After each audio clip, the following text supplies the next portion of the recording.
Welcome to the Real News Network. I'm Jessica Devereaux in Baltimore, and welcome to this edition of the Ratner Report. Now joining us is Michael Ratner. He's the President Emeritus of the Center for Constitutional Rights in New York and chair of the European Center for Constitutional and Human Rights in Berlin. He's also a board member for the Real News Network. Thanks for joining us, Michael. It's always good to be with the Real News and with you, Jessica. So, Michael, we're hearing a lot of talks about an imminent strike against Syria. What are your thoughts? I've been utterly shocked, really, watching this unroll or unravel, but really unroll over the last few weeks. And of course, it has a déjà vu feeling. Here they are asserting chemical weapons again.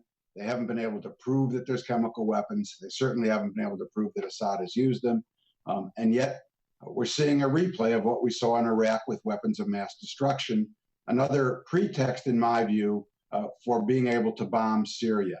And what's sad to me about it is that most of the major media, the pundits and others, all talk about, is this really chemical weapons? Who did it? How many people died? What about the weapons convention? And they're all focused on this question of did or did not Assad use chemical weapons? And of course, most people buying that the Syrian government and Assad did use them. But in my view, the whole issue of chemical weapons here is nothing but a pretext. I mean, we should just put to one side the fact that so far there's no absolute concrete evidence that chemical weapons were used. And even were there such evidence, there's certainly no evidence that they were used by the forces of Assad. So I would like to ignore that for a second and say what's really going on. And not really for a second, but that should just be ignored. If you look at what's happened in Syria, what you see is in the last couple of months in particular, the U.S. has begun to fund and train covert action troops from Jordan and other countries that have crossed into Syria and are actually helping on the side of the opposition. So they're beginning a process of their covert operations in Syria to support essentially the overthrow of Assad. Then you read about the targets that the U.S. would hit if they went after and did the bombing that we expect in the next few days of so-called targets in Syria that might or might not be related to chemical weapons. And it's really a surprise when you read what those targets are. And the New York Times actually published what they said was the list of the targets. They can't obviously hit chemical weapon sites because that would spread more chemical weapons. So what they can do is hit military units supposedly that have carried out chemical weapons attacks, but they don't know which ones did or didn't, or if any did. So they're going to be hitting military units. Then they're going to be hitting the headquarters overseeing the efforts and rockets and artillery that have launched the attacks. Again, they don't know which ones they are, so they're just going to be attacking essentially the Syrian army.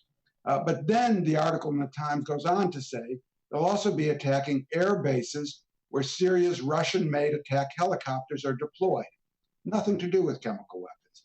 The list includes the command and control centers as well as a variety of conventional military targets. So what is that telling us? That's telling us that this is not an attack about destroying chemical weapons, but it's about, quote, degrading, as the Times said, the Syrian military and trying to weaken Assad. It then also points out in the Times article that some of the targets would be dual-use systems. Well, a dual-use systems is one that, yeah, could be used for chemical weapons, but it's also one that is used for other purposes. So the one thing I think we have to understand is this is not an attack for chemical weapons. This is an attack to weaken Assad, to weaken the Syrian military. And the purpose of that, of course, is because the Syrian military appears to be doing pretty well in Syria in terms of taking back more of the land that they had lost, that they want to stop that. And they probably want to either bring Assad to the negotiating table to get rid of him or to actually finally destroy him. The second purpose of what's going on here, as people understand, is the Syrian opposition is made up of many, many groups, hundreds of groups perhaps. Some of the key groups in it are related to Al-Qaeda or militant Islamists who the United States does not want to support. And what you saw was a statement by one of the stronger groups, al-Nusra. Al-Nusra said, a group that, according to the U.S., is affiliated with al-Qaeda in some way. Al-Nusra said that this attack, or proposed attack, will be on its forces as an attempt to destroy al-Nusra. And from the U.S. point of view, of course, that makes sense. They'll weaken Assad's forces on one hand, and they'll destroy the opposition groups they don't want. So all of this talk about chemical weapons is really just a fig leaf for covering over the real reasons why I believe, and I think many other people who are knowledgeable believe, the U.S. Is planning to bomb Syria. And it's, of course, one of the explanations why Obama is so vague about it. How many days are you going to do it for? 1 or 2 days? Well, you're not really going to hit the chemical weapon sites. Well, we can't because it'll spread them. So what's the purpose? It's really so that they don't, they get the idea that if they cross that line that I said, the red line, that they'll understand that there's a punishment for doing that, and so they won't do it again. I mean, it's nonsensical. It doesn't make any sense. The only thing that makes sense here is ultimately the overthrow of Assad and getting rid of some of the opposition groups that the United States doesn't want in there. So that's one, I think, important point. The second point is the legality of it all. It's shocking to me that in this day and age, after what this world has been through, that there can be any argument that what the United States plans to do is legal. For the United States to go in there, you need 2 sets of laws to be complied with. One is international law, UN law, and the other is our own domestic constitution in the United States. Since the Second World War, there's only 2 ways that you can make war on another nation. One is in self-defense. So if you're being attacked by a missile or a rocket from that country, et cetera, you can use self-defense against that country to try and stop it. And the second one was under the authority of the United Nations, the Security Council. Number one, even the United States, as many lies as it's telling us, doesn't claim that this is a matter of self-defense. No one thinks that. It's not. And it doesn't. And the second pole of that of the international law argument is the United Nations authority. And of course, there is no authority from the United Nations. There's no Security Council vote on making or waging war or using force against Syria. The United States will not get that. You have both Egypt and China. Both Egypt and China will likely veto any kind of resolution on that. So you're not going to have international authority to carry out this war.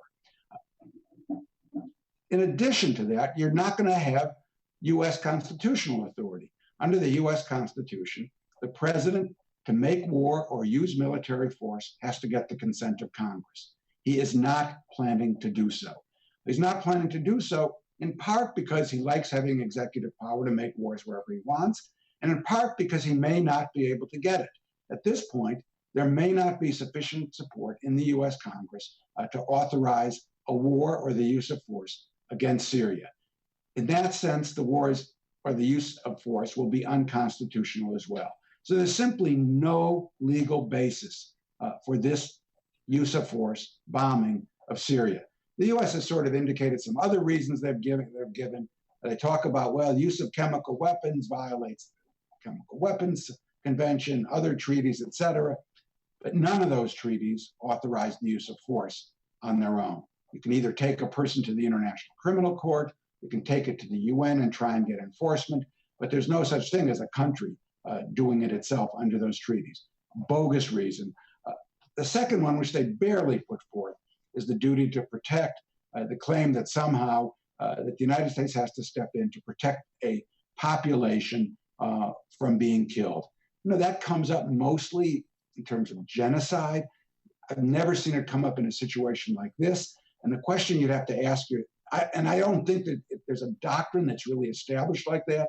Normally, a duty to protect is done by big countries on the claim that they're protecting populations in other countries. In fact, it's normally a way of them intervening and finding a legal excuse. In this case, the U.S. isn't really pushing that very heavily. And if it did, you'd have to ask yourself, what happened to the duty to protect over the 100,000 people that have been killed in Syria already? And what happened to the duty to protect when it came to Egypt?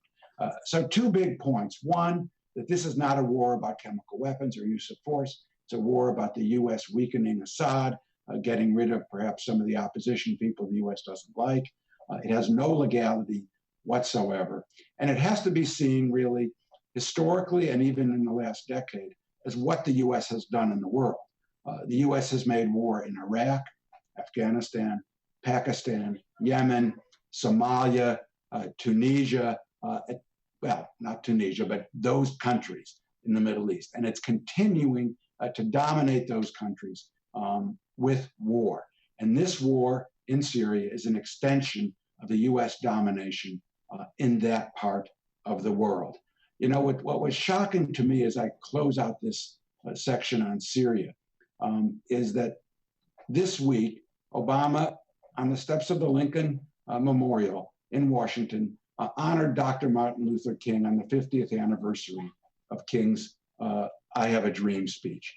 And of course, that was the same place that 50 years ago King spoke from. And what's terrible and what's disingenuous and what I find to be outrageous about it is King. King in 1967, a year before he was killed, gave the famous Riverside speech, Breaking the Silence, about his opposition to the Vietnam War. And at that time, what King said is the United States, he asked himself really, who is the greatest purveyor of violence in the world? King said, who in 1967 is the greatest purveyor of violence in the world? And he said, my own government. I cannot remain silent. And what's outrageous here is the United States, as we've just listed all these wars, and we're about to drop bombs on another country, remains, unfortunately, as King said, the greatest purveyor of violence in the world. Well, Michael, some really interesting points, and we'll certainly be keeping a close eye on the developments in Syria. Thank you for joining us. Thank you for having me. And thank you for joining us on the Real News Network.